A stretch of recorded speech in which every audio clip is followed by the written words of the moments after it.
Bueno, y el operativo Motosierra o Achique del Estado también tuvo su correlato en distintos distritos. Lo hemos contado en varias provincias que incluso hacían alusión a la necesidad de recortar el gasto público y por ende tener que hacer más eficiente la estructura de gobierno.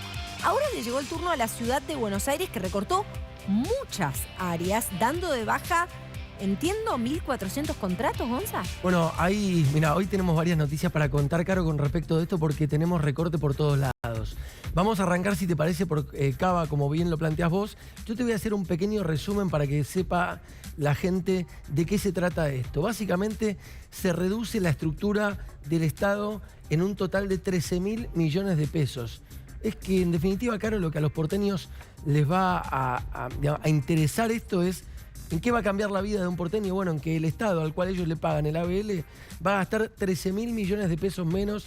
Son 19 estructuras de gobierno entre entes, unidades, secretarías, de las cuales 11 se eliminan y 4 se fusionan. Además, se recortan la mitad de los cargos políticos en los directorios de 4 organismos del Estado porteño. Y, como te decía, son 13.319 millones de pesos menos a utilizar, digamos, con los impuestos que pagan los 3 millones de habitantes que viven en la ciudad. Un asterisco nomás. A veces también, cuando vos pasás, viste, la motosierra, la ligan a algunos espacios estatales que, al menos a mi juicio, en términos de análisis politológico, de implementación de políticas y programas, a mí me hacen un poco de ruido, como es el caso de la Subsecretaría de la Mujer. Digo, las grandes ciudades del mundo tienen en cuenta este ámbito de la política pública, que el mal ejemplo que dio Alberto Fernández no empañe el buen trabajo que hacen otras personas. No digo porque la ciudad a partir de hoy se queda sin Subsecretaría de la Mujer. Dicho esto, Caro, vamos a la órbita del Estado Nacional, si te parece. Se dan de baja 1.400 contratos en el ámbito del Ministerio de Salud, ¿no? Esto significa que hay 1.400 personas que tenían un contrato cuya vigencia no se va a renovar. No es que están echando gente, Caro. Y de hecho, es una no renovación de los contratos. Es una no renovación, digo. Y acá también es cierto que mucha gente, Gonza, entra contratada con la expectativa de que se le dé la renovación. O sea, sí, generalmente son contratos con dedicación exclusiva, es decir, es gente que se queda, sin el trabajo fijo. Es un debate espectacular este, Caro. Vos sabés que países desarrollados como la India, que va camino a ser una de las 3 potencias del mundo, 1.412 millones de habitantes, el 80% de su planta es burocracia estatal. Y la política pone solamente al 20%. Lo que pasa en Argentina es que está invertido esto. Entonces, ¿qué ocurre? Tenés plantas políticas puestas por determinados gobiernos que hacen militancia política y está muy bien, pero después la lógica, Caro, es que cuando cambian los gobiernos, la militancia política no tiene por qué seguir siendo sostenida por el conjunto de los argentinos. Me parece que este es el argumento que utiliza el gobierno. De hecho, fíjate que aclaran en el comunicado, no sé si, Mailén, si lo podemos poner, a ver, pero se aclara en el comunicado, entre otras cosas, que primero, no se afecta el normal desarrollo del Ministerio de Salud. Es decir, esta no continuidad de estos contratos, Caro, que se suman ya a un recorte que se hizo del 30% de los cargos políticos, no cargos profesionales, no afecta el normal funcionamiento del ministerio. Yo, para cerrar, Carito, y digamos, te dejo la pelota picando en la medialuna de cara al arco.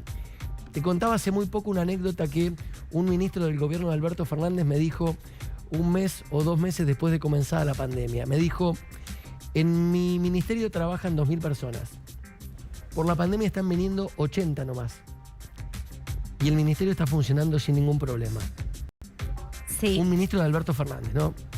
Bueno, a ver, vamos a leer parte de la justificación detrás de esta no renovación de 1.400 contratos del Ministerio de Salud. Dale. En una parte dice, esta optimización de los recursos humanos del Ministerio de Salud de la Nación, organismos descentralizados y hospitales nacionales, o sea, es un poco más que solo, digamos, lo estrictamente o directamente relacionado con el Ministerio. Del Ministerio de Salud. Exacto.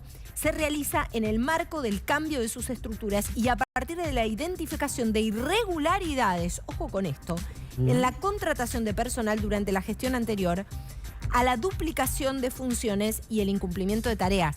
Quiero decirte que además, a veces tener, como se plasma aquí, habrá que ver, obviamente el gobierno habrá hecho un relevamiento como el que se tiene que hacer para tomar decisiones de estas características. Pero tener un escenario de duplicación de tareas a veces no solo termina siendo, digamos, improductivo, sino que a veces hasta obstruye el cumplimiento de la tarea. Mira, digamos. Caro, digo, está bueno contarle a nuestra gente ejemplos de la vida real. Digo, yo sé que a veces suena un poco autorreferencial, pero digo, yo te puedo contar el caso de un compañero mío de la carrera política que ingresó como secretario de Estado y apenas abrió la puerta había 19 personas esperando, puestas por el gobierno anterior. O te puedo contar el caso, por ejemplo, de una senadora nacional que llegó a su despacho y ya tenía 18 personas nombradas que no reportaban a ella. 18, Caro. Entonces, y es inviable, ¿eh? Es inviable, digo. Cierro con dos cosas vinculadas a la primera parte de esta columna con respecto al recorte en la ciudad.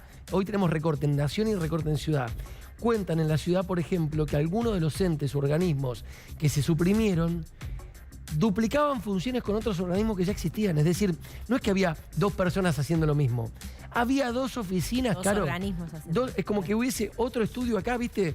Igual que nosotros con otros columnistas, otra conductora, haciendo el mismo trabajo a esta misma hora, paralelamente con nosotros y cobrando su sueldo por hacer exactamente lo mismo que nosotros.